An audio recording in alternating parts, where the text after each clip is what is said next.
हम अब्दुल्ला सालिम चतुर्वेदी साहब के साथ पूरी ताकत से हैं, अख्तरुल ईमान साहब, पूरी एमआईएम खड़ी है। लेकिन समझ में नहीं आता योगी आदित्यनाथ जी, जो आप पर केस होता है आप खुद अपना केस हटा लेते हैं। और एक आलिम दीन ने कोई गलत बात नहीं की, 100 जगह फायर करते हैं। अरे सत्ता हमेशा नहीं रहेगा, एसपी साहब, डीजी साहब, याद रखिए सत्ता बदलते रहता है। और यती नरसिंगा हमारे नबी के शान में इतना गुस्ताखी किया। योगी आदित्यनाथ जी, आपका बुलडोजर, आपकी हिम्मत नहीं है, आप में शक्ति नहीं है, आप में ताकत नहीं है, आप में जुर्रत नहीं है कि आप उसको गिरफ्तार सके। आप पर इतना क्रिमिनल केस था, आपने अपना केस वापस किया। अब पुलिस को बीएनएस के तहत उसको बेल देने का अधिकार था, आप छुप के सिविल ड्रेस में गए, जाते हैं और लेके जाते हैं। उन्होंने क्या किया है?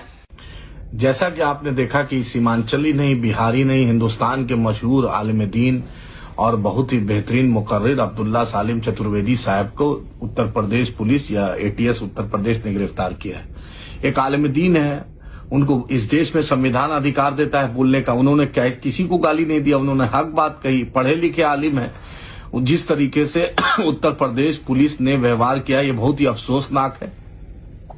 मजलिस इत्तेहादुल मुस्लिमीन के रियासती सदर अख्तरुल ईमान साहब ने मजम्मत की, हम खुद मजम्मत करते हैं। इंशाअल्लाह ताला अख्तरुल ईमान साहब ने उत्तर प्रदेश के रियासती सदर हाजी शौकत साहब से बात की, उन्होंने भी लोकल टीम को एक्टिवेट किया है।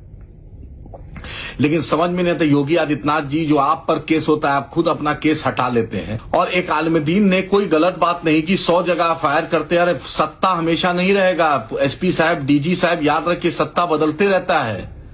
याद रखिए जिस तरीके से आपने एक बहरूबिया बनके जिस तरीके से अब्दुल्ला सालिम चतुर्वेदी साहब के साथ गिरफ्तारी की है, बहुत ही अफसोसनाक है।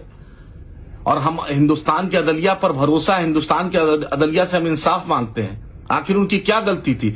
और यती नरसिंगा हमारे नबी के शान में इतना गुस्ताखी किया। योगी आदित्यनाथ जी, आपका बुलडोजर, आपकी हिम्मत नहीं है, आप में शक्ति नहीं है, आप में ताकत नहीं है, आप में जुर्रत नहीं है कि आप उसको गिरफ्तार सके। रामगिरी महाराज ने इतनी घटिया बात बोली, उस पर हिम्मत नहीं है। एक सीमांचल का एक नौजवान, सीमांचल की एक शान, जिसने कुछ नहीं बोला, आप इतना उससे डर गए, इतना डर गए। अरे कुछ तो देखिए, सत्ता कभी परमानेंट रहेगी डीजी साहब, याद रखिएगा।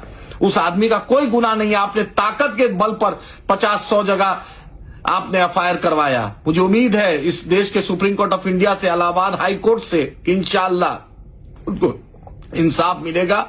हम मजलिस इत्तेहादुल मुस्लिमीन की पूरी टीम पूरे ताकत के साथ उनके साथ खड़ी है। हम उलेमाओं की इज्जत करते हैं।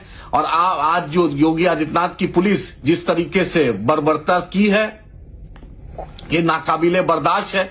और योगी जी, याद रखिए सत्ता कभी परमानेंट नहीं आती। आप एक आलिम दीन की बद्दुआ लीजिएगा, इंशाअल्लाह कभी फल फूलिएगा नहीं। याद रखिए उन्होंने कोई गलती नहीं की, ऐसा कुछ नहीं बोला। आप पर इतना क्रिमिनल केस था, आपने अपना केस वापस किया। अब पुलिस को बीएनएस के तहत उसको बेल देने का अधिकार था, आप छुप के सिविल ड्रेस में गए, जाते हैं और लेके जाते हैं। उन्होंने क्या किया है? उन्होंने बात बोला, आप 100 जगह फायर करवा दीजिएगा। याद रखिए सुप्रीम कोर्ट है, हाई कोर्ट है, उससे जरूर इंसाफ मिलेगा और बेल मिलेगा। हम अब्दुल्ला सालिम चतुर्वेदी साहब के साथ पूरी ताकत से हैं, अख्तरुल ईमान साहब, पूरी एमआईएम खड़ी है। और इंशाअल्लाह इंसाफ के लड़ेंगे। हाजी शौकत साहब से भी मेरी बात हुई है, उन्होंने गोरखपुर की टीम को भी एक्टिवेट कर दिया है। जो भी मदद होगी उनके फैमिली वाले, उनके परिवार वाले, हमारा कोई भी डिफरेंस उनसे नहीं है। हम बहुत मोहब्बत से, बहुत मजबूती से उनके साथ अल्हम्दुलिल्लाह खड़े हैं और इंशाअल्लाह आगे भी खड़े रहेंगे इंशाअल्लाह।